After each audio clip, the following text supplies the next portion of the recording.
Okay, today, as we're finally somebody let me know what time minutes about 3:6. Today we want to look at agriculture and rural development in Sub-Saharan Africa. And we're going to focus our attention primarily in Tanzania. We want to look at pre-colonial African agricultural development, what it was based on. We want to look at the nature of agriculture and its contribution to development, policies and strategies for agriculture, barriers to agricultural development, and the material that we're going to use today is coming from Samir Amin's Maldevelopment, chapters 4 and 5. Now, if you're having problems downloading Samir Amin from the web, you can come to my office, or they'll be in my office today because there's a class I'm in here for. And if you have a flash drive, I can give you the reading materials on a flash drive. Even if one person has a flash drive, then you can go from there with that, and that'll make it easy. As a matter of fact, I'll just give you all the reading materials that we have onto that flash drive. So just someone just come with me back to the office today and you can get it, or you can get it tomorrow. Okay, so now, agriculture, rural development, Sub-Saharan Africa. If you remember, we've pretty much already been talking about it bits and pieces over the past few weeks. With Walter Rodney's book, Pre-Colonial Africa. Walter Rodney's book on how you're going to develop Africa. And we looked at in chapter 3 of the book, we specifically looked at the subsistence economy, or the traditional African economy, communalism. And what we were looking at was one of the things that we saw in the reading was that the traditional African economy is based on self-sufficiency. Self-sufficiency. And in a traditional economy, a communal-based economy, everything that is necessary, each family is engaged in producing the necessities of life. So they have complete control of that. Now, when you read, if you look at the news and you read some of the other pieces, which are books that are out there, they tell you that traditional agriculture is backwards. It doesn't produce enough for people to eat.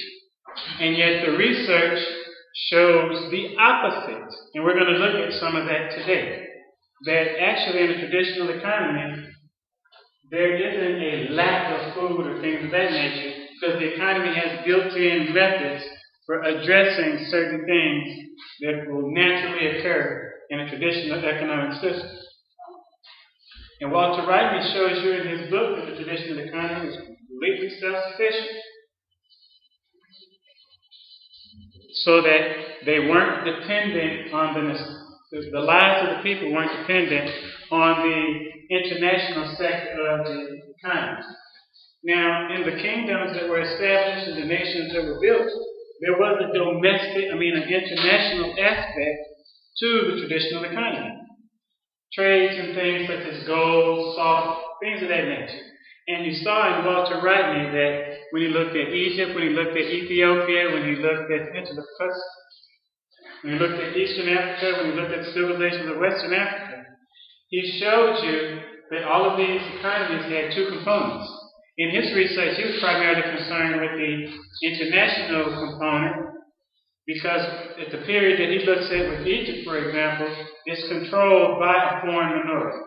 So he was using certain societies, certain African kingdoms, showing that they were based, and these were kingdoms that at the time that he's studying them, the period in history that he's looking at, these particular nations, these kingdoms, were under imperial control. They were being controlled by foreigners, and the goal of any foreigner in any kingdom is specifically to take out the resources and the wealth of that particular nation and send it back to their home nation. So, but when we look at pre-colonial African agriculture, the thing we have to keep in mind is that it was self-sufficient and that it produced the needs of the people. See, on the one hand, if you don't go and read in the library and pull up some of the old studies that dealt with pre-colonial Africa that the Europeans wrote. These European scholars, when they first came to Africa, not the scholars rather, but the traders, and you had certain adventurers. When they came, they wrote extensive pieces on African society. These studies that they wrote were used as a means for understanding societies, and then so that the imperial powers would then be able to come in and have an easier time of dealing with societies. The studies were so detailed so that when the British, for example, came in, they were able automatically to know what to do to transform the economy, to shift the economy. Because traditional African societies, their economies were not they were not money economies. The Europeans have a money economy. Traditional African economies were not money economies. See, there's an interesting study by Leo Tolstoy, and it has to do with the Fiji Islands. And he writes it in the 1880s. And he shows that when the colonizers came into the Fiji Islands in the Pacific, the Fiji Islanders had a self-sufficient economy. As a matter of fact, when you read the writings about the economy, that everyone had what they needed, their needs were taken care of, the health system that the people had in place, which, it took care of the diseases that they were familiar with, that they had to deal with. They had a self-sufficient economy. Life was pleasant. Life was good for the people. The colonizers had the desire of taking these people and turning them into free labor or very low-paid, unskilled labor for the colonial government that was brought in and put in place. Because see, these same societies, indigenous societies, they were generally xenophilic. So that they weren't xenophobic. They didn't have a fear of strangers and fear of other people. So they welcomed people in. It's like, okay, you can come in and give them some land and sell it. It's no big deal. But the European societies, the xenophobic societies that have a fear of other people. Look at Europe today. Look at Europe across its 500-year history.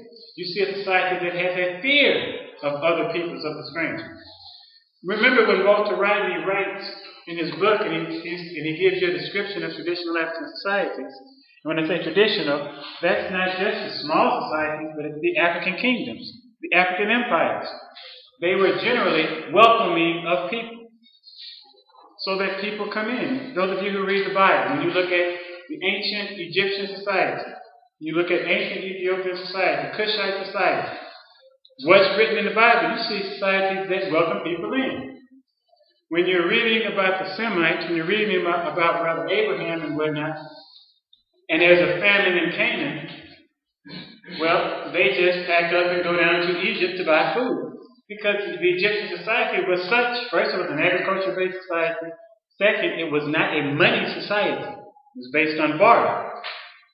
And third, they had a society that was designed to make sure that people had the necessities of life taken care of.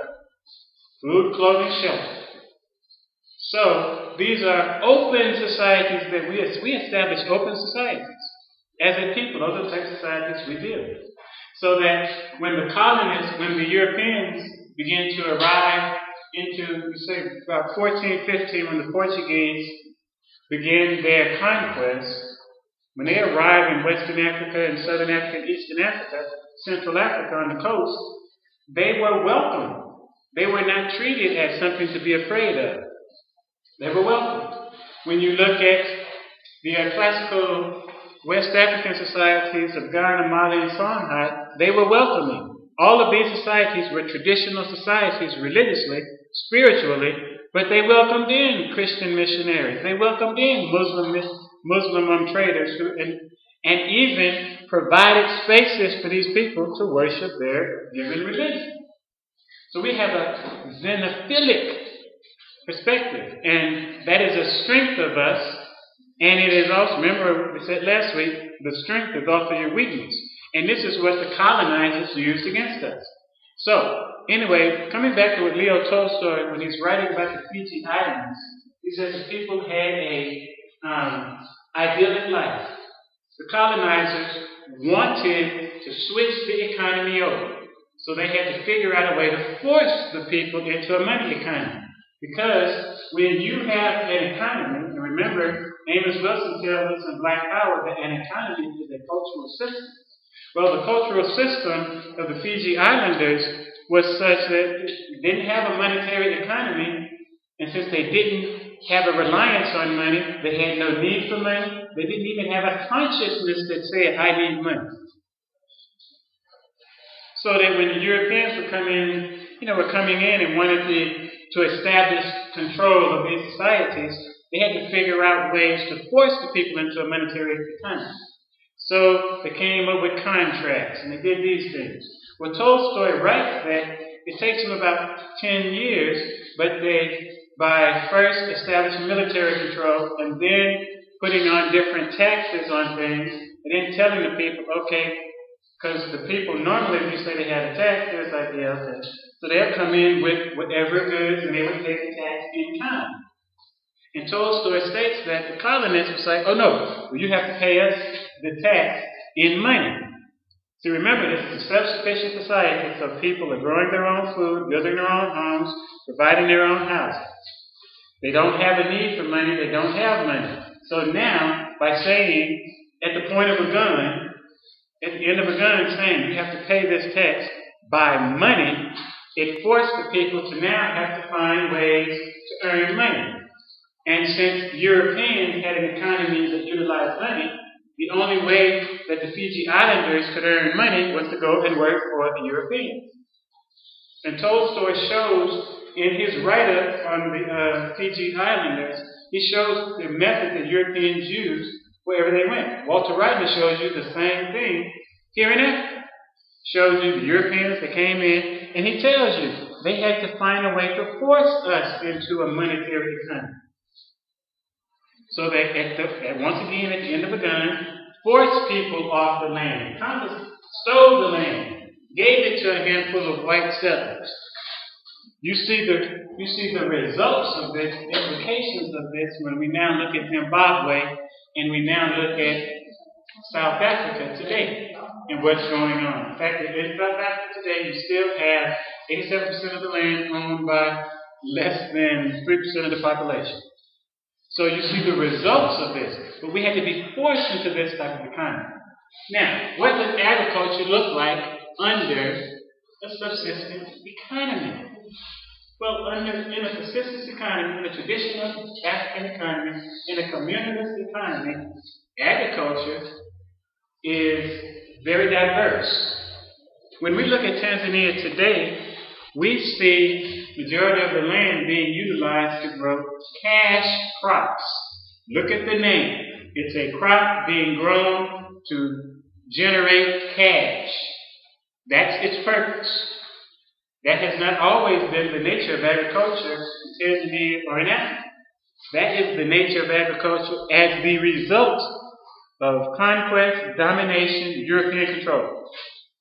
Samir Amin, in his own way, points this out. Remember I told you Samir Amin is an Egyptian, technically Arab Egyptian, who now lives in Senegal, and he writes extensively on the nature of European colonialism, European underdevelopment of Africa, European maldevelopment of Africa.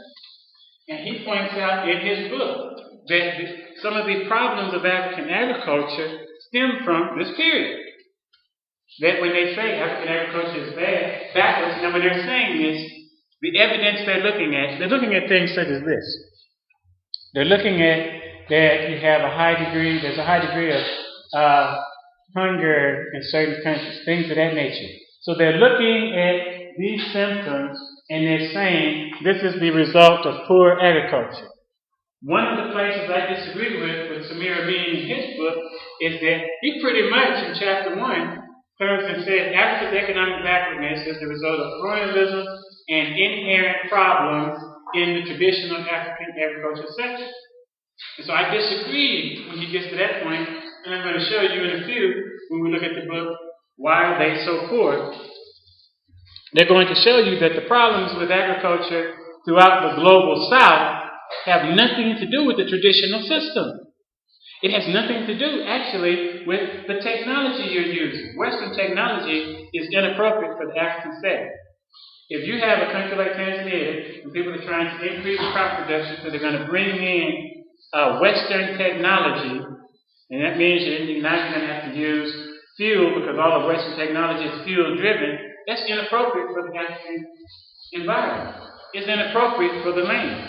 Not to mention, it increases dependency on Britain, the United States, China, Japan, and these other countries, and other Western countries. Because all of these countries have gotten in on the edge. Yes, in the 1950s, 1960s, China was an ally. China was also underdeveloped. Yes, then, but the Chinese have developed themselves, and under the umbrella of so-called communism, they have a great deal of capitalism. Basically, they have state capitalism. So you see the Chinese corporations are basically state corporations. That's state capitalism. You might have the label of socialism and communism, but it's still state capitalism. So they operate in the exact same manner as any other capitalist country. They're just able to come in because of the history of close working together. They're able to come in and utilize that to their own benefit. But remember, it's still a capitalist global system. They are participating in a capitalist global system. They have the same desires. Profit. They're in it to make the profit. So, but Samir, Amin, one of the things we're going to see is that, not Samir, Amin, but in Why They're So Poor, he points out that the problem is in the nature of the system, not in the traditional African system, because when he gives you the solution, Rudolf Staham in his book, when he gives you the solution, his solution, when you read it, is basically the communal African system. The communal African system. If you go back, and there's an excellent book written by a Russian on subsistence economics, subsistence agriculture. I have an electronic copy of the book. It was written in the early 1900s. He wrote the book for the Soviet government at the time, which was in control of Russia, because they wanted to study the traditional agricultural system so they could transform it into a collectivized, socialist, state capitalist controlled economic system. That was their purpose. But it has excellent amounts of information on the nature of a subsistence economy. Because an economy is a reflection of the cultural system, you got a whole different set of values. So, now, why can't, for example, we deal here with the issue of the nature of agriculture and its contribution to development. Well, why can't the way that the United States has developed its agriculture work for Tanzania? You know, you look at it and you say, well, that's a developed country. They've got lots of food. Remember, this is an imperial system. Global system is imperially based. They changed the names of things, but still, Walter Rodney, what he was writing about when he started studying in the 50s, is still going on. You have the exportation of revenue from Africa, the exportation of resources to the West. When you look at the Western economies, they are able to have so much food because we're exporting so much food to them. From the global South, sending food to the global North.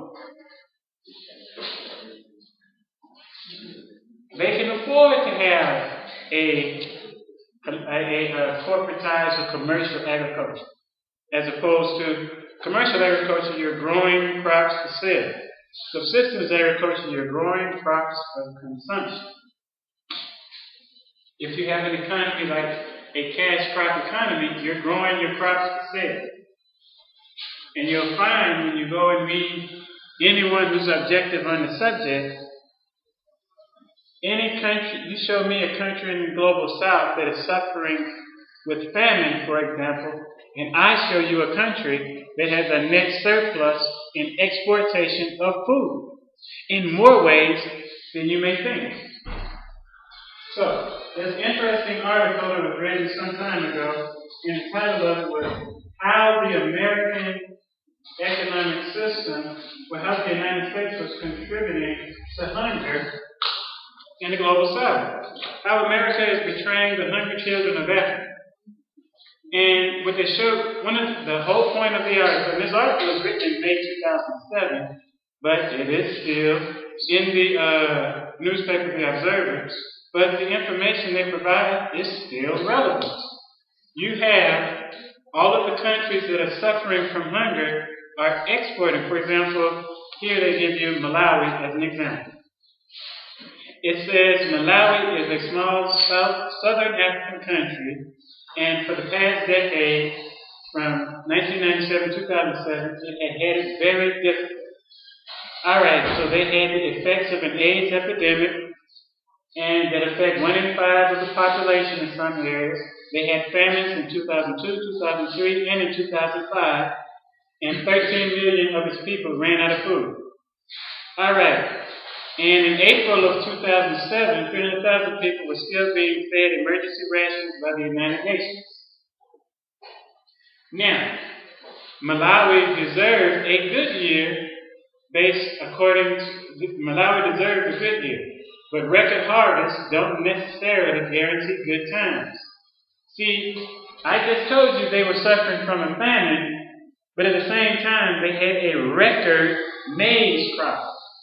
Which means at the least, everybody should have been able to get a bowl of ugali per day. Because they had a record crop of maize. So what's happening to it? He said the traders normally visit the village. He says but we have a problem over where to sell it. So you got a famine in the country, but they're having a record maize crop, and they're having a problem on where to sell it. Because remember, it's a cash crop. You're not growing it to feed people, you're growing it for cash. You're growing it to make a profit. So you've got this massive crop of corn that you could be grinding it up and you could be eating the corn on the cob, you could be making ugali, but instead, they're trying to sell it. And it said that the traders normally visit the village, but they hadn't come yet. Felicita, who's 59, talks as she rubs the kernels from a cob into a basin before her. Even in the time of plentiful food, she's worried. She and her husband Stephen look after her 2 grandchildren whose mother died 3 years ago. Most of the households in their village, people are dying from AIDS. And it says that her enlarged family, have more than enough food for today and for the year ahead, but they need cash to pay the children's school fees, for clothes, and other necessities. And maize corn is so plentiful at the moment, it fetches only 8 Malawian kwacha, or about 3 pesos a kilo, if you can sell it. Alright, so anyway, the price of it is so low so they can't sell it. So even though they have enough food to eat in the village, they've got more maize than they need. So since you can't sell it in this case, the probability is that it's going to spoil or go to waste. Even though in certain parts of the country, they're suffering from malnutrition and other forms of hunger. Everywhere I go in the little villages in the shadow of the Mitiru mountain, I hear the same story. Plenty of maize, but no market. But at the moment, farmers don't have any money. Life is very difficult because you have a cash crop that you can't sell, and you have the issue of, since you can't sell it, and you have a monetary economy, people are suffering from a lack of money. Alright, so that's one aspect of it. So they've got a record cash crop, but everybody in the country doesn't have enough food, and you have a monetary economy. So you can't use the Western model, because the Western model is based on you growing these massive crops for sale overseas, which creates a problem as they were experiencing here in 2007 in Malawi. Now, the other aspect of the problem that they tell you about in this article is that the subsidies that the American and European countries place on agricultural products coming into their country also contribute to this issue. Why there's no market? Because they place these subsidies, and that's how this particular article is approaching the issue. That there's a problem because there's a market glut. Because remember, Malawi isn't the only country growing and exporting maize. Tanzania grows and exports maize, Zimbabwe, and several other countries across the global south. So they're growing a cash crop and selling it into a buyer's market. Because since all of these different countries are growing, it depresses the price. Is this intentional? Yes. Remember, for example, we used the British Empire at the time when it was the British Empire. One of the reasons they wanted the establishment of plantations across their empire in the growing of cash crops was to lower the price of the crops, which then helps the market in Great Britain, because you're now importing this crop into the British market, and the people in the British Isles can buy these crops at a lower price. That's good for the home market, that's bad for the producer. Because now you have areas where once people were growing a diversity of crops for consumption, now they're taking all their land. And this is how it happens, you see that you're in a money economy now, so you need money. So you can generate money by growing a particular cash crop. So you switch over to growing all of the land you can acquire to growing that cash crop.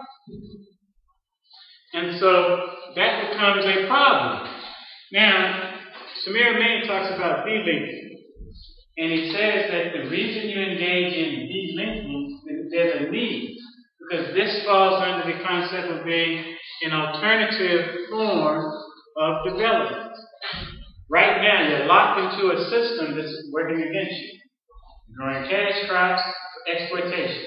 So that you have crops of tea, cash crops of tea being grown in the bay, cash crops of banana being grown in the bay, cash crops of coffee being grown in the bay, cash crops of variety of Mboga being grown across this from the Ringa to Mbeya, but it's a cash crop. So, although people have enough to eat, it's a cash crop. So you actually you have a surplus.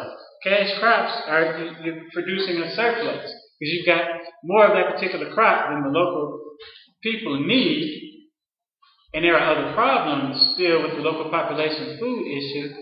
And you've got the price for that crop is low in the global market because Tanzania is not the only one growing bananas, for example. They're growing bananas in Guatemala and South America, for example. So that becomes a problem. So Samir says you have to delink. You have to pull away from the global market. The global system is geared towards Europe. Go take any international business class, and the first thing they will tell you is that 80% of all international business, which means international trade, is conducted by the triad. 3 areas: the United States, Europe, and Japan. Those 3 areas control 87% of all world trade. 87%. And basically, 22 businesses, one of them from China, the rest from Europe, the United States, and Japan, are controlling the majority of that 87%.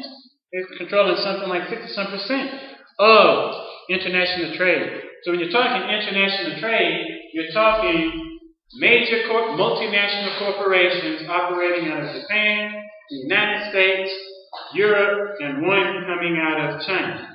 State capitalism, remember, just said that a little earlier. So, now, some of those businesses are agribusiness.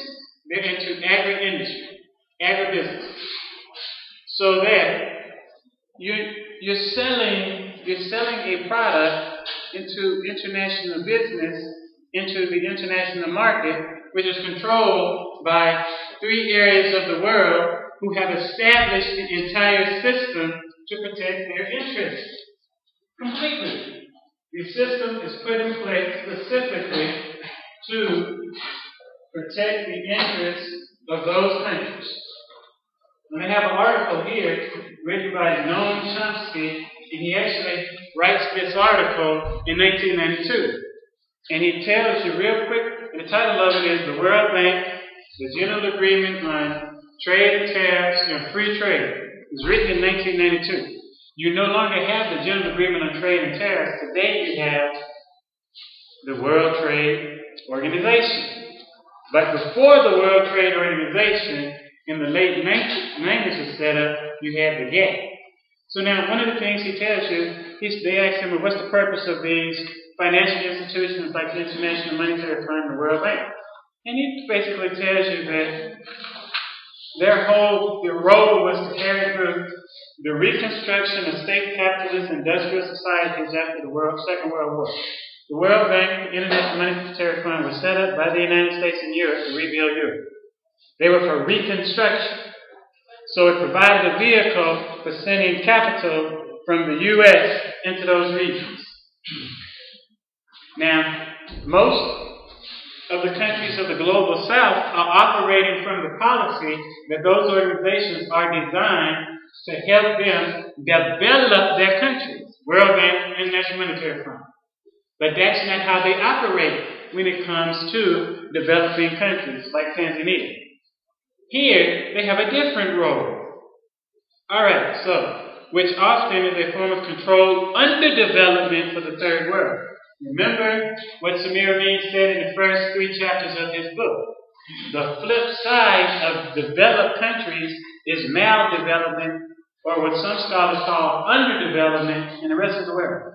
In order for the rich countries to be rich, the poor countries must be poor. Because you're talking about the issue of power.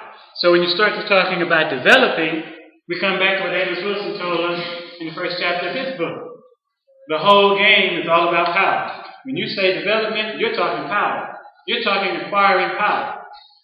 So if you're being educated in the United States or Europe, you're being educated to be conservative. You want to conserve, to preserve, to keep the status quo, to maintain the current system. But if you're having a true education anywhere in the global south, you have to have a revolutionary education because you want to change the system and to acquire power. And people who have power never give up their power easily. They're never going to just give it up easily. Matter of fact, they're going to fight you to keep it. Look how long they have been fighting to make sure that the Democratic Republic of the Congo stays dysfunctional. You do not want a strong government in the Democratic Republic of the Congo, a strong African-centered government. You don't want that. You want a dysfunctional government like they've had since the assassination of Patrice Lumumba, which takes you back to why Patrice Lumumba was assassinated. Because he was building a functioning African government in conjunction with Kwame Nkrumah in Ghana, in Nyerere here in Tanzania, and Sekou Touré in forget the name of the country right now, in West Africa. But they were building functional African governments operating in African interests. So he was assassinated, so you want a dysfunctional government over there. It's intentional, because those development agencies, the World Bank, International Monetary Fund, are no longer development agencies. They don't operate that way with a developing country. Alright, their whole goal, one of the things that they did was, they were established. He says the effect is you can see that their intention is overwhelming. To integrate the South into the global system. Remember, the South is the old colonial areas. Integrate them into the global system, which is dominated by concentrated sectors of wealth within the North. The rich people in the northern countries. It wants to integrate them in. Remember, with Europe, it was to rebuild Europe. Reconstruct Europe. But the global south, it wants to integrate them in the old colonial areas. How do you do that? Well, you maintain the economic system that was in place, and then you do what the International Monetary Fund and the World Trade Organization do. They maintain dysfunctional trade agreements which benefit the North at the expense of the South. International Monetary Fund basically indexed the South further to global North. All right, so it says the International Monetary Fund generally is headed across the global South. Why? Well, he tells you.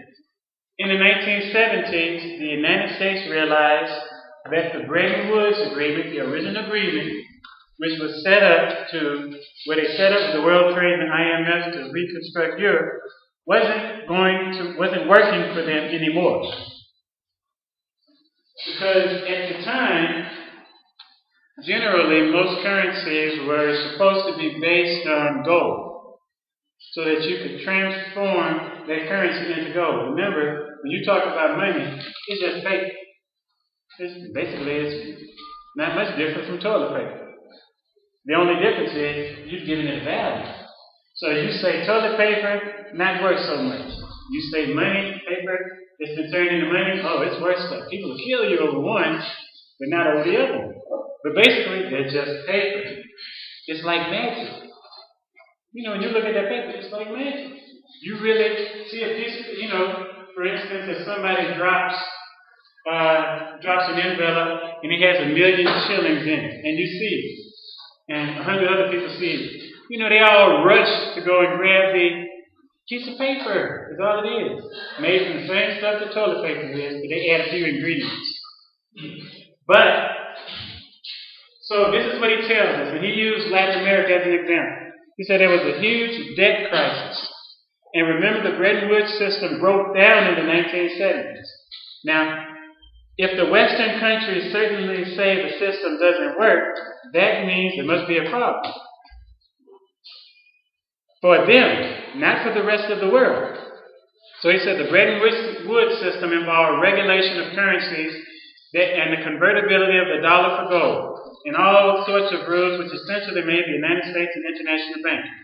By 1970 or so, the United States could no longer sustain that role. It was very advantageous to the United States in the 1950s and 1960s, but by the 70s it was no good. 50s and 60s, the global South is colonies basically, and they're rebuilding Europe, so it's a great system.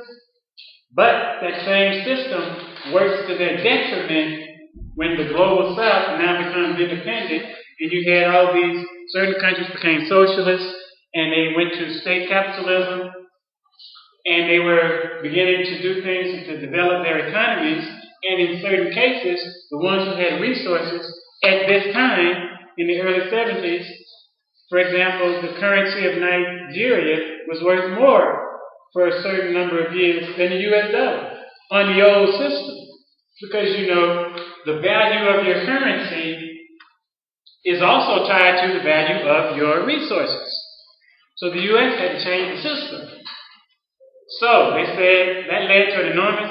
So President Nixon gets in office and he takes the US off the gold standard, which means now you just got free floating currencies. And all of the currencies became free floating. Supposedly pegged to the dollar, but basically free floating. And bankers began making massive loans to developing countries. They lent primarily to third world countries, which means they basically lent to the wealthy in those countries. All right, so you had a lot of Latin American dictators who went on borrowing binges, and the results were praised in the West. It says countries like Brazil in the 70s were called economic miracles. They borrowed a lot of money from Western banks to build who knows what. All right, then the 1980s came along. In between here, you had the Arabs realizing that, hey, we've got some power, we've got oil, and they started taking control of it. The U.S. supported Israel in the 73 war. The Arabs had an oil embargo against the West. Price of oil, gas, and whatnot shot up in the West. Countries that didn't support Israel, they were still being received. So when the prices started to going up in the West, but they weren't going up in other countries. because the Arabs were only restricting the supply to the countries that supported Israel. So now they're dealing with high prices, but the rest of the world, everything's all wonderful and fine. Alright, so then again in 79, there was another reduction in supply, and that forced the prices up again.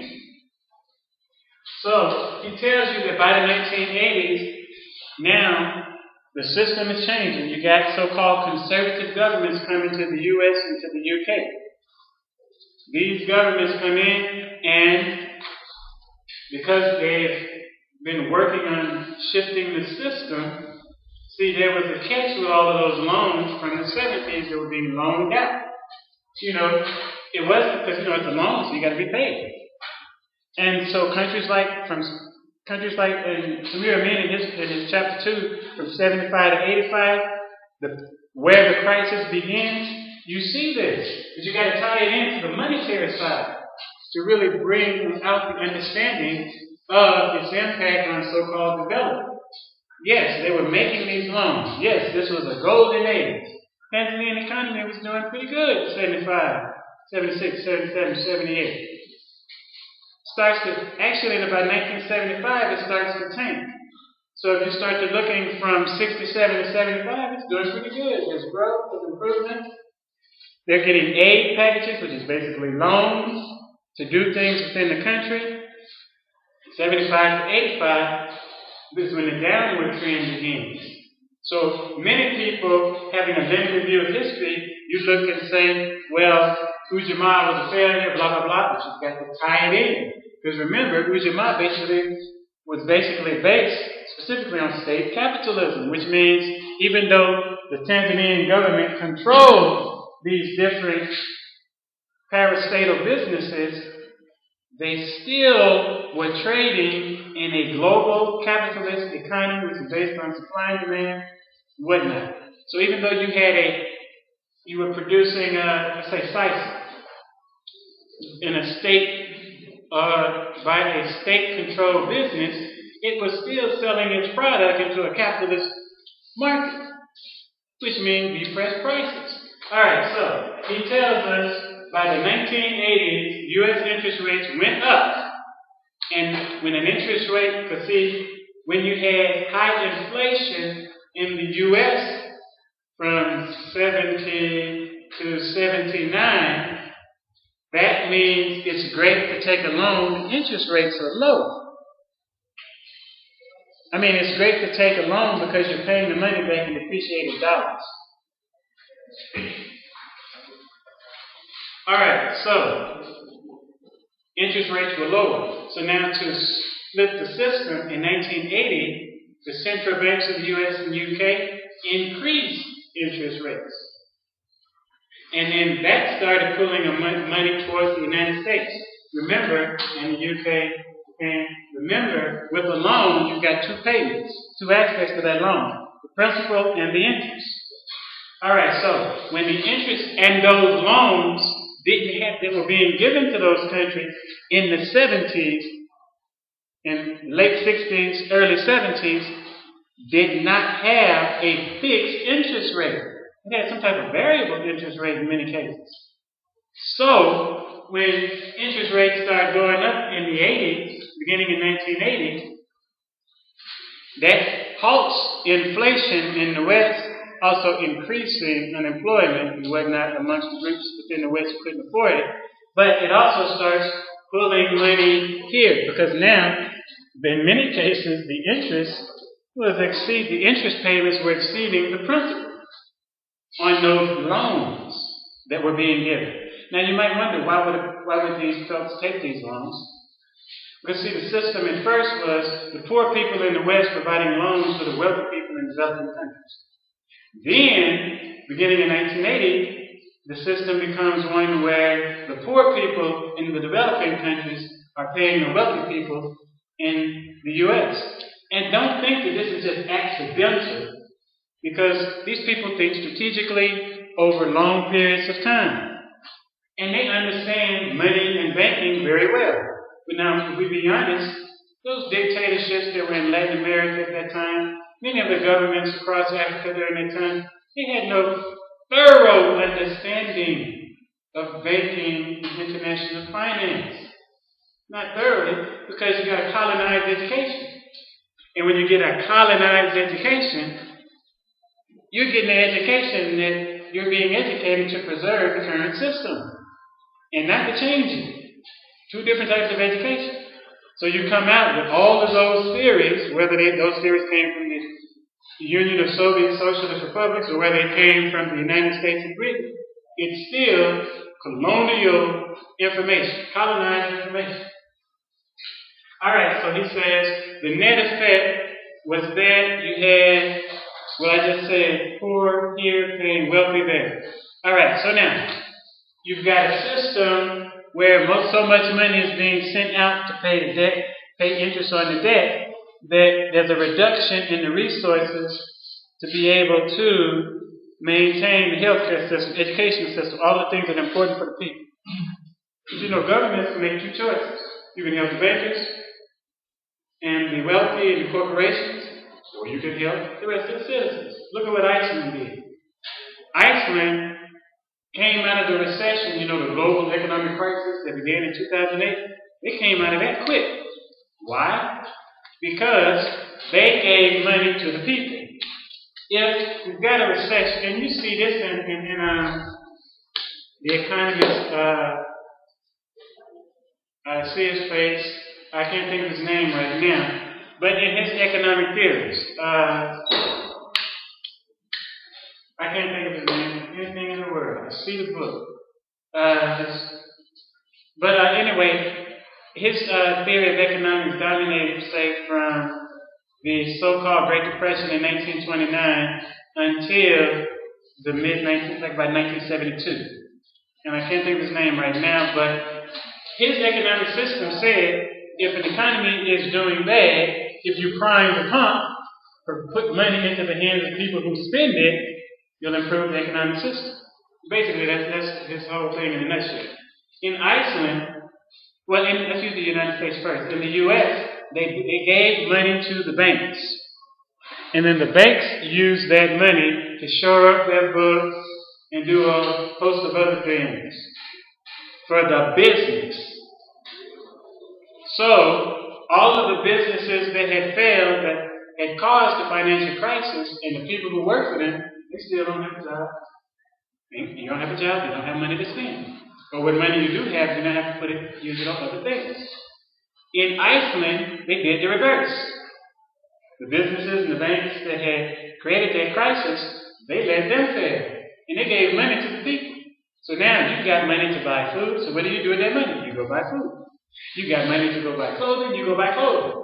So the economy picks up. But the businesses that caused the crisis over there in Iceland, the banks, remember, bank is a business, but they failed. The government supported the people.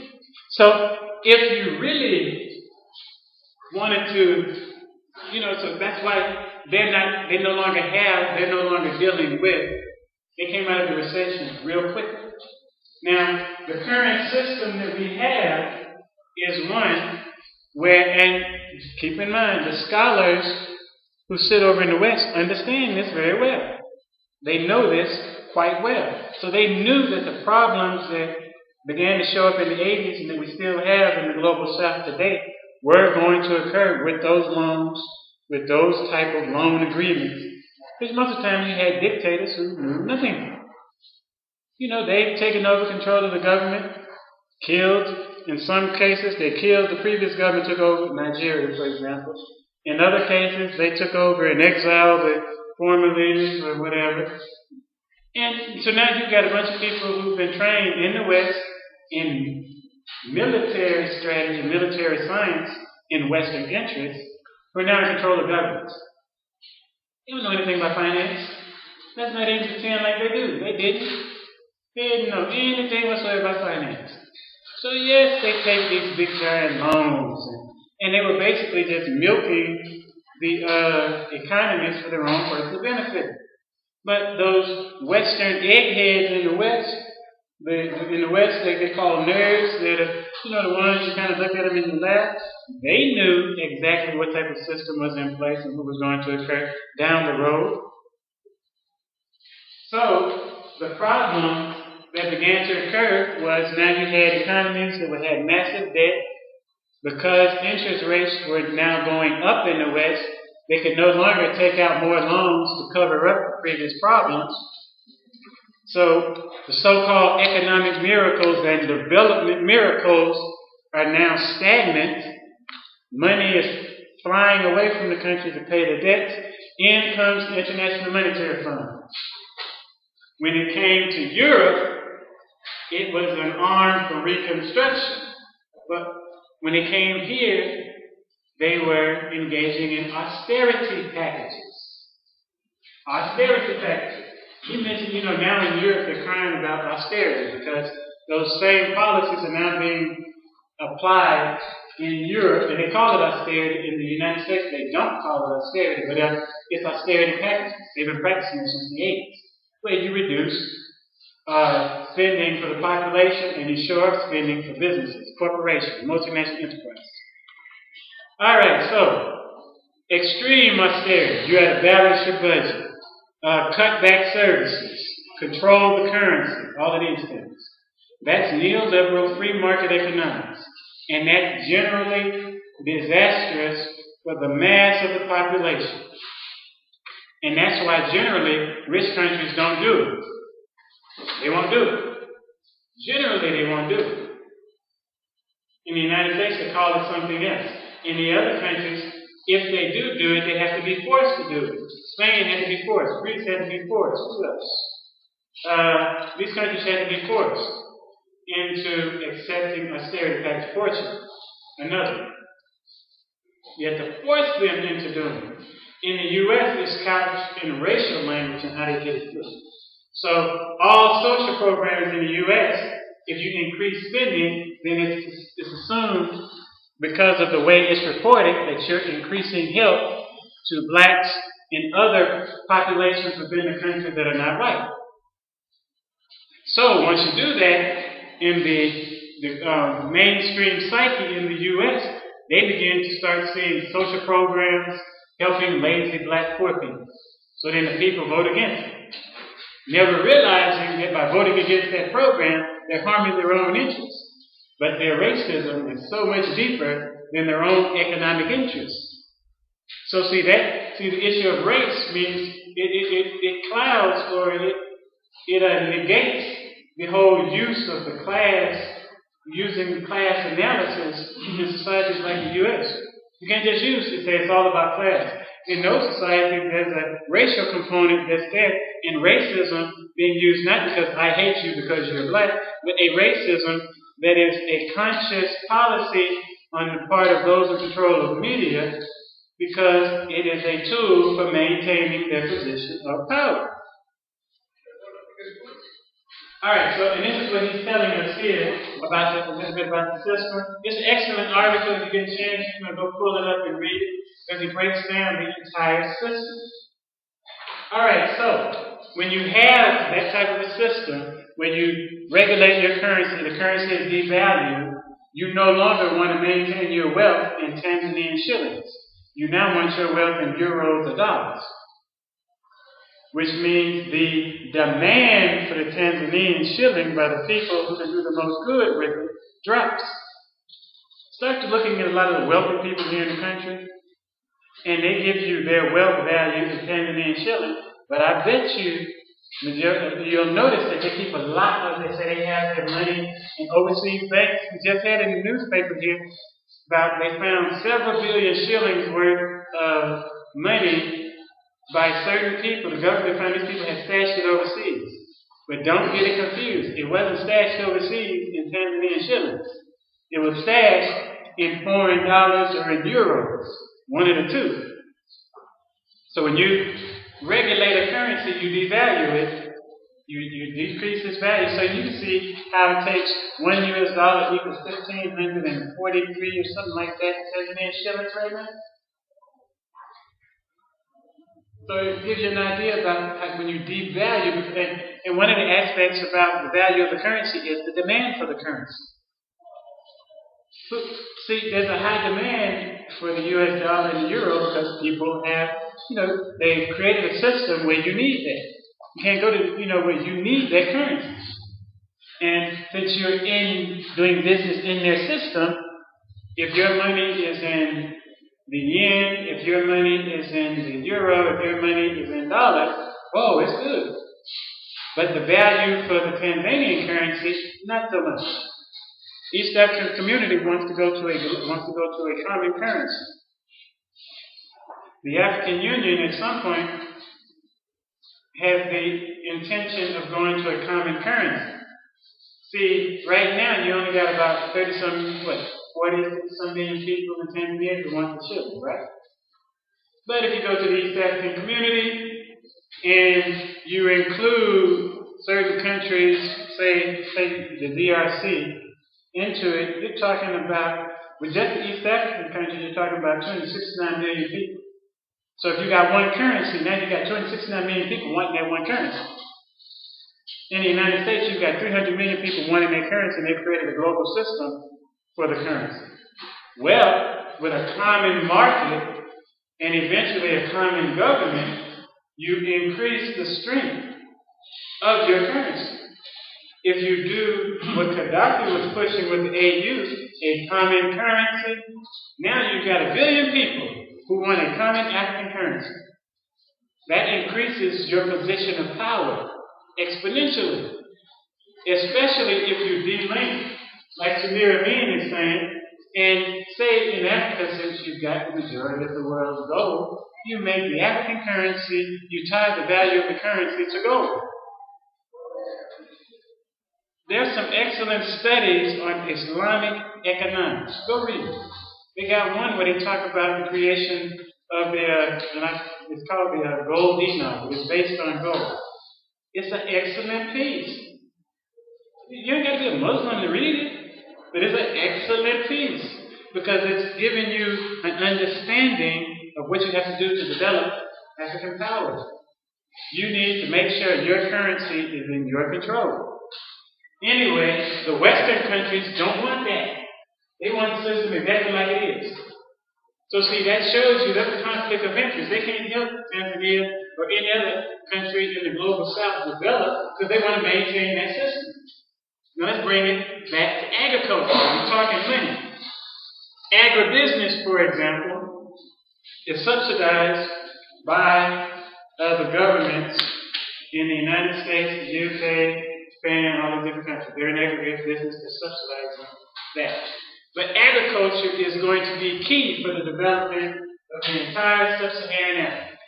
Here's why. Let's look at some interesting, fascinating facts about agriculture. Right now, there is enough wheat being grown in the world that we could feed everybody just with wheat. If all you needed was wheat, we've grown enough wheat to feed everybody. We've grown enough corn to feed everyone. But majority of the wheat, majority of the corn is not being used for human consumption. All right, roughly about 1 billion tons of wheat is grown in the world today and used to feed cows and pigs and sheep and goats. In the very country, let's say Ethiopia, for example, they're growing enough wheat, enough spelt, enough corn to feed the entire population. The majority of that is actually going to feed livestock. Livestock, which is then not being used to feed the population, but is being exported overseas. Alright, so, now, feeding animals, they're using, and that's like 47% of all wheat is being used to feed animals. Alright, so, that's one point of something we didn't know about. Now, direct conversion into food, using wheat. If you take 1 kilojoule in cereals, in order to produce 1 kilojoule of animal protein, and that's a kilojoule is how you measure the amount of protein. Alright, in order to produce 1 kilojoule, such as meat, milk, eggs, on average, you need 7 kilojoules of vegetable stuff. You need more vegetables to create the meat protein. So basically, through agriculture, you could be growing enough agriculture to feed the whole population, no matter what the country is. Malawi just proved that, because since 2008, from 2008 to 2011, they subsidized female agriculture workers in Malawi. And remember I read that piece and it said in 2002, 2003, 2004, they had famine. Since they started subsidizing, actually it was 2007 when they started subsidizing, they started having a surplus. The early 2000s famine, they subsidized surplus because they were growing the corn, gearing it, subsidizing it, and gearing it towards human consumption and exportation. The problem that they saw was that because they were still selling, it was still a cash crop, and they were still selling into a market economy, they weren't having places to sell the crop. All right, so for wheat that has been processed directly into human nourishment in the form of bread, pastries, the proportion of wheat kilojoules to food is 1 kilojoule to 1. But on the other hand, when wheat is turned into animal feeding, it's 3 to 1 for pork, 12 to 1 for chicken, 10 to 1 for beef, 5 to 1 for milk. So you're using more vegetable food products in order to create meat. Because see, these health people who come from the West and say how to be healthy will tell you got to have meat protein. What you're finding out, well, the first thing you need to ask yourself is, where do the animals get their protein from? They tell you got to eat nyama because you got to have that protein. But now, where does the cow get its protein from? What is it eating? Grass, vegetables. Where did that rabbit, if you eat rabbit, it's getting it from vegetables. All of these animals are getting it from chicken, getting it from vegetables. You can actually get the amount of protein you need from vegetables. But it's in the interest of agribusiness that you don't do that. So that's another little bit about agriculture we don't know. All right, so now, next thing here. Using one country, Brazil, as an example. All right, cultivation of soya beans. You go to the market, you see soya. Soya beans for cattle of the rich instead of food for the poor. Which brings us to another issue. A lot of the agricultural products that are grown in these countries being grown by wealthy people to feed cattle in these same countries where people are suffering from some form of hunger. Now, I say some form of hunger because there's more to hunger than just famine. When we think hunger, we know famine. We know famine is caused by droughts, it can be caused by floods, it can be caused by war. So, right now in the Democratic Republic of Congo, war, you got a lot of famine. But you've got other types of hunger. You've got chronic undernutrition. A person consumes fewer calories and less protein than the body needs. So you may be eating protein and calories, but you're getting less than your body needs. Which means you're open up for different diseases. You're mentally not going to be fully developed. Because think about chronic undernutrition. Starts affecting people. So if you're a woman, you're carrying babies, you're passing that on. So your baby's born with deficient intellectual abilities, all kinds of problems that are created. You've got malnutrition. All right, you've got a relative deficiency or excess of some or all nutritional elements necessary for human health. Now, malnutrition is of two types. You can have protein energy malnutrition, which means you have a lack of enough protein, which provides energy. You can have micronutrient deficiency. You've got a lack of vitamins and minerals. So now, so that's two different types. You've got malabsorptive hunger. The body cannot absorb nutrients from food because of an intestinal tract parasite, or you've got a severe protein deficiency, which means your deficiency is so severe that you're taking in protein, but your body just can't break it down. Now, the interesting thing you'll find medically about these first four types of hunger is that you can go to a doctor, and doctors will diagnose you as having AIDS. Because you see, certain types of hunger, remember those white blood cells in the body are being produced somehow. And you notice that they're being produced through what? Protein. So if you've got a reduction in protein, which means you have an inability to fight off diseases, which means that you have a low white blood count in your system, you can go to the doctor and be suffering from one of these forms of hunger, and you'll be diagnosed as having AIDS. Because the symptoms are going to look the same. There's a doctor, James Farmer, he wrote a book, it's called The Uses and Abuses of AIDS. And in his book, and he did a lecture that I have on a video that's coming from the U.S., and he did a lecture at UCLA, and he had taken a guy from AIDS. When they met the guy had been diagnosed as having AIDS. And Farmer was like, oh, this guy doesn't have AIDS. He said, his whole point was that he's suffering from one of the forms of hunger. And so what he did was they took him and they put him on to give him a specific diet to improve. And so the guy went from being nothing but skin and bones, he gained weight. He became healthy. His blood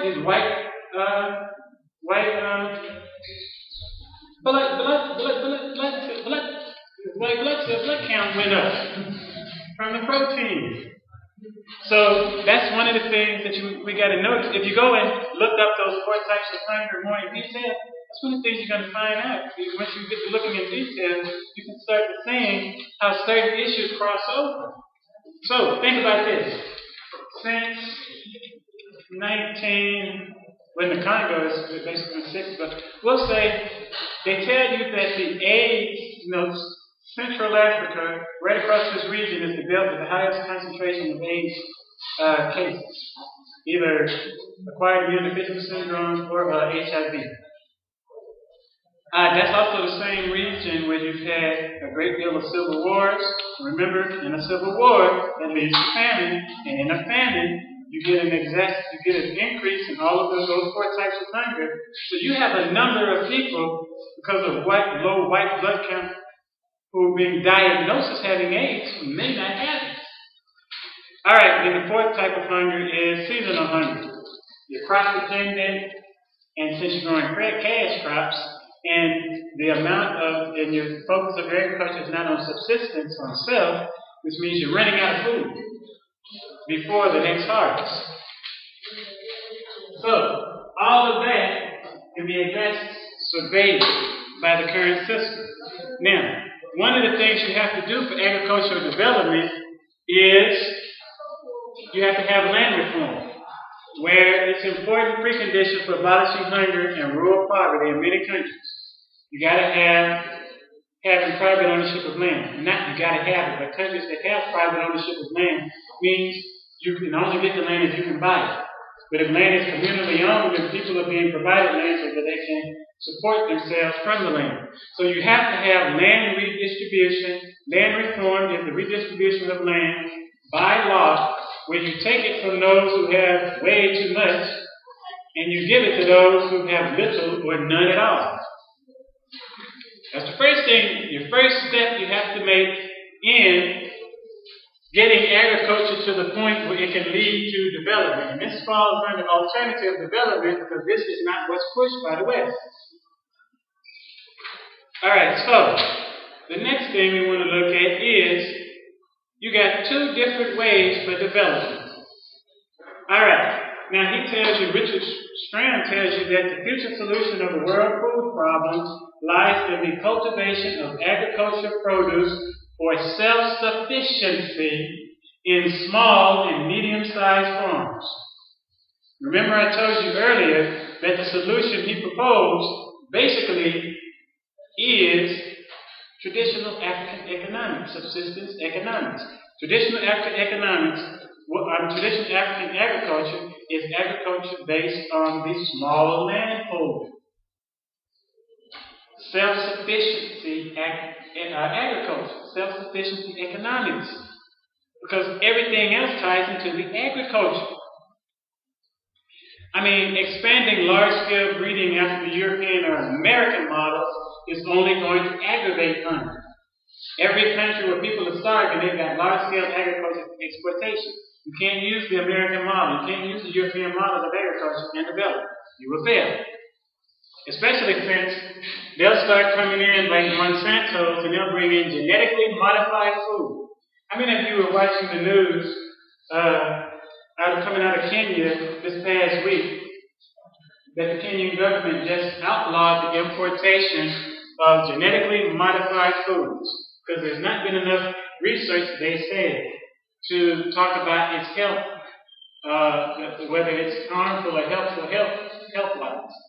But there's plenty of research out there that tells you genetically modified foods have serious side effects. Peru has outlawed it. It's another country that comes to mind. See, agribusiness is big on the genetically modified foods. When you go to the stores or you go to these places and you're buying stuff that comes from the West, it ain't naturally grown. Most of it is genetically modified. On my computer, I have a long list of all the companies and all the foods that are genetically modified, and you don't even know. You go and you buy some chips made in the West, some potato chips, genetically modified. That stuff has a negative effect on the system that, in many cases, leads to death. The research has been done. Folks know this. And so these different countries will say, hold up, we don't want genetically modified anything. They'll tell you it's genetically modified, that it grow at all times, blah, blah, blah, blah, blah, blah, blah, blah. But then tell you how it harms you physically. Whereas most of your crops that are grown here are not genetically modified, they're grown naturally. But I have seen some. I was in a village and the Wazungu they were showing me the plot of land. And I was like, he said, see, it was corn. And he said, this is healthy corn. And he said, look at this one, this is healthy. It was genetically modified. And I said, is that GMO? He said, yeah, I think so. And then he showed the other one, the local variety, see how the local variety wasn't as tall. I was like, it ain't supposed to be that doggone tall. And it was like, it looked all nice and healthy, but when I saw that made me start thinking, okay, I gotta watch out with this whole corn eating thing in here, because it's genetically modified. But that information is free in the West, and folks will go and get it. But they don't tell you that over here. And the Kenyan government and several other African governments have outlawed the importation. Now, development in the South has got to be based on agriculture and on the stages of production preceding and following it. See, everything here in Tanzania and in Africa ties in agriculture. Now, here's the model that they give you in the West. Here's the one they say, here's how you develop Tanzanian agriculture. They give you one circle, you got a bank. But you got to give money for the stuff you need to buy. And the bank is tied into the World Bank. Alright? Then you got the chemical industry. Because they make fertilizers.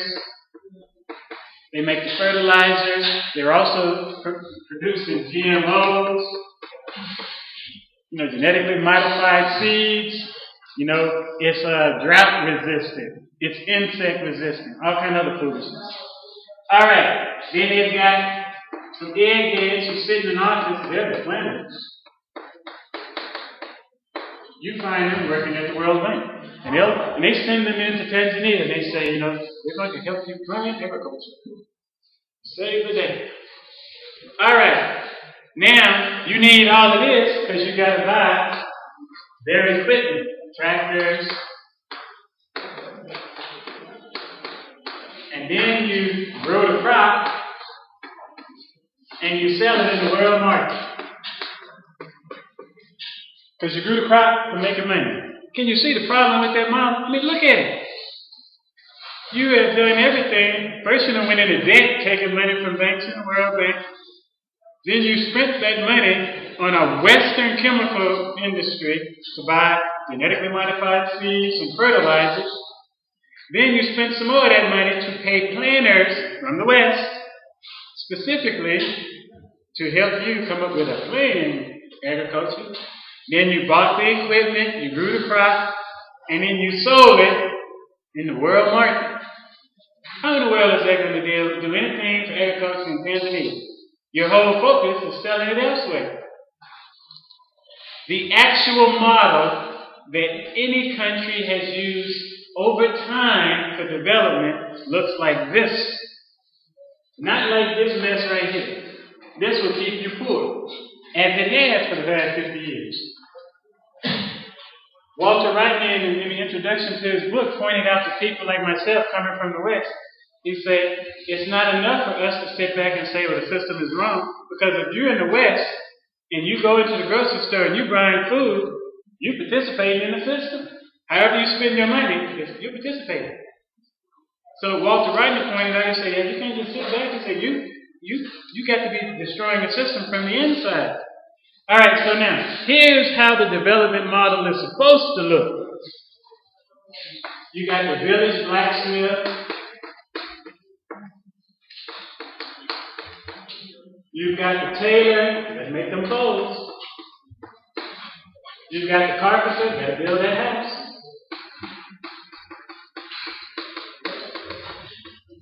You've got your joiner.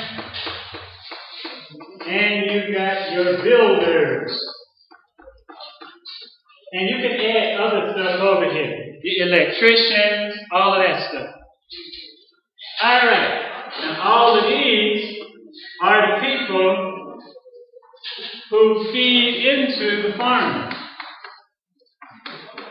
See, the farmer goes to these people to buy different stuff that he needs. His tools, his equipment, all of this kind of stuff. You know, his agricultural implements. These are businesses. These are businesses that are supposed to be in the local communities.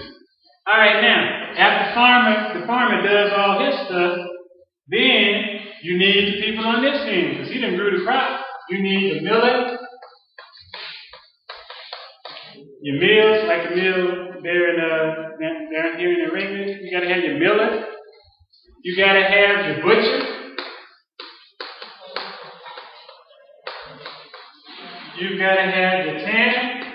Because, you know, your butcher kills for example, your livestock. Your tanner takes the hide and he turns it into usable stuff. You've got to have your cheese maker, for example. Or it could be, not just using cheese maker, it could be somebody making ice cream or whatever, making whatever the local things are, for instance, out of goat milk, cow milk, stuff like that. You got to have your weaver. To see your weaver, and you're going to see that these businesses eventually tie back in over here. Remember, your weaver is the person, you're taking the wool from the lamb, and you're turning that wool into textiles for clothing. People, this is an entire economy. And this is how they put it in the book. He said, development in the South has got to be based on agriculture and on the stages of production preceding and following. Crafts and small industries have to develop from agriculture in the first place. This kind of integrated and adapted rural development is the alternative solution to the one-sided support of agro-industry in large estates from which the poor certainly do not reap any benefit. Agro-industrial development is one way, and that benefits the West. Integrated rural development benefits us. In economic history, those countries which have overcome underdevelopment on their own have always chosen this route. Western Europe, China, and Japan. This is how China got out of being a poor country in 1960 to being wealthy today. This way. China ain't going to help you develop. They're going to build some roads so you pay them for it. They ain't going to help you develop. They can't. Auto-centered development based on rural development is a precondition for broad, simultaneous development within the national economy of a country. Whatever its ideological framework, I don't care if you say you're capitalist, you must use this method for development. This is very important. This is the method. All of the industries on one side that feed into agriculture, all of the industries on the other side that come out of agriculture. Agriculture is the key. Think about it. If you're hungry, Going back to the different types of hunger I mentioned here, if you're suffering from protein energy malnutrition, it means you got a lack of enough protein. You can't think straight, can't think clear. You got protein energy, you got micronutrient deficiency. That means you got a lot of different vitamins you don't get. Your system isn't properly developed. That can be mistaken as age and all these other things. You pass this on to children. So, according to epigenetics, if you're suffering from some type of issue of famine, you're going to pass the effects of that on 4 generations from now. Which means your child is going to get those effects, your grandchild, your great-grandchild, and your great-great-grandchild. They're going to be dealing with the same health issues that you're dealing with. So whatever you do to you, don't just harm you. Whatever you do to you, you're going to pass it on for the next 4 generations. This is how you develop. Not the foolishness that you see the folks from the West come in saying, we're going to help you develop, and all you end up doing is being deeper and deeper in debt. I bet you, if you could, and you went and got newspapers from the past, let's say going back to 1992, you're going to see the same stories over and over again. Some new plan for developing nations on the Western model. And hence, you never get developed. Samir, Amin is important because you have to be linked. You have to pull away from the global economy. You've got to break your dependence on things from the West. You know, you want those things from the West. Whatever the junk is, the television, the cars, the this, the that. All the junk that keeps them wealthy. You have to break that dependence, turn inwardly, and develop the domestic economy, beginning with agriculture and the production of food. Because a healthy body leads to a healthy mind. But a diseased body leads to a diseased mind. And a lot of the diseases will start to looking natural. For instance, they have countries where people always go to sleep in the middle of the day. That's actually the result of having protein, energy malnutrition, and micronutrient deficiency, which leads to a slugger, a chronic undernutrition as well, which leads to one being overly tired. And so that whole fatigue is not natural. It's the result of a lack of energy in the body resulting from the different types of hunger. But it looks natural. Looks natural. So it's very key and it's very important. That's why agriculture is very important in African development. Very important. Any questions?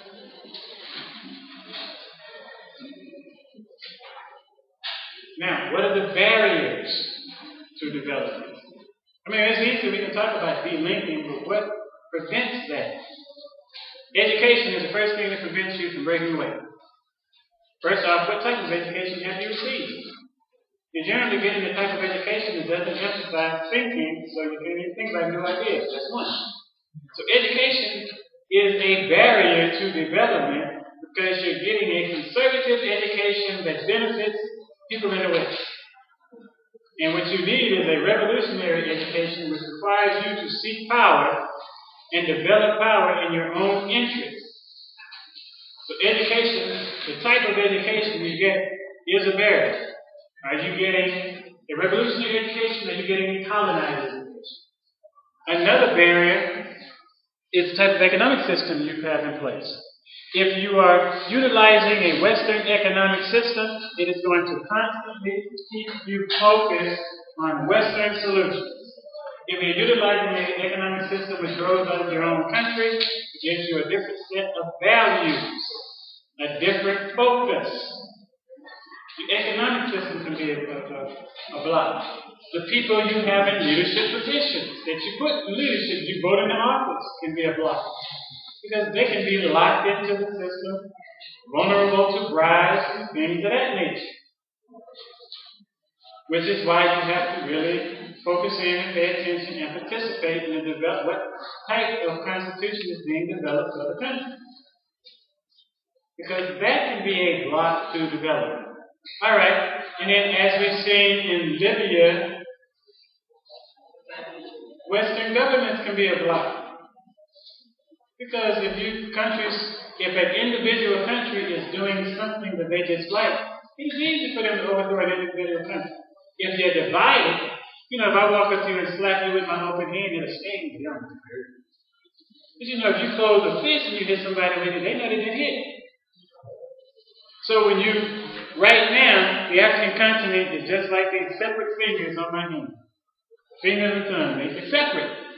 And the Western countries, they come in and pick off this one, that did it.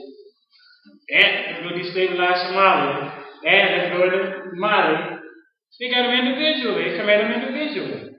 Let's get Zimbabwe. Problem with it, the reason they couldn't do what they wanted to do with Zimbabwe is because the other Southern African countries and other African countries have been supporting Zimbabwe. Malawi isn't now because they've gotten a Western-oriented president in office now. But there was the fact that those countries didn't all turn on Zimbabwe. So, but the fact that they were able to sanction Zimbabwe and it could hurt the Zimbabwe economy is because there's no African unity, no African economic integration for the most part. Spend all your time trading with them. So all they got to do is say, we don't like what you're doing, we don't want your business. They can create the situation that leads to civil war within the country. They'll destabilize the country. Okay, we don't like this political party, so let's support that. And if all of that fails, then they just come in and do the delivery. Just go ahead on and let's start a civil war in the country, and then get rid of this person we don't like. Because there's no youth members. Like this. That's what the continent is like. It's easy to pick them off. One at a time. That don't like you, that don't like you. You ain't doing that, we get you. We get you next. So the Western countries are going to be an impediment because they don't want to change in the system. And they tell you that all the time in the news. They're protecting American interests. They're protecting British interests. We're going to protect German interests. They don't never say they're going to protect Tanzanian interests. African interests. They only talk about Africa based on how they can use it. A couple of weeks ago, there was an article in The Citizen, and the article focused in on how Africa is ripe for business. But it wasn't written to potential African business persons. That article was written to people in the West who have money saying, hey, it's a lot of money you made that. You can come on and get in on it. That was the purpose of the article. They see Africa as another resource. They see the people as a resource for extracting money from. See, in order for the continent of Africa to be poor, people got to think it's poor. You got to think you're poor to be poor. Power, money, all of that is a consciousness you have to have. So if you got a poverty consciousness, I don't know how we're going to pay for it. And you start to thinking these things, that's poverty consciousness. Lack. Even though you got all the resources right here. All the resources. They were talking on the news the other night on Star TV.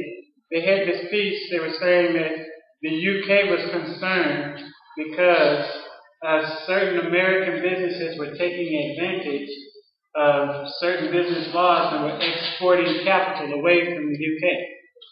Exactly what happens in Tanzania. That's what those businesses do here. But when it starts happening in their own economies, they get concerned and they start trying to put laws in place and stop it. So those countries are going to be an impediment, meaning you can't depend on them. You can't depend on those countries. You can't depend on anything those countries give you. They're not going to help you. You can go and listen. I mean, even when you see these idiots who come from the U.S. who are musicians and they come over here, Beyonce and Jay-Z was in the country at one point, and they're here and they're touring, and people, and they even showed Jay-Z in Nigeria donating something for water development. They're not doing that for the benefit of the continent, people.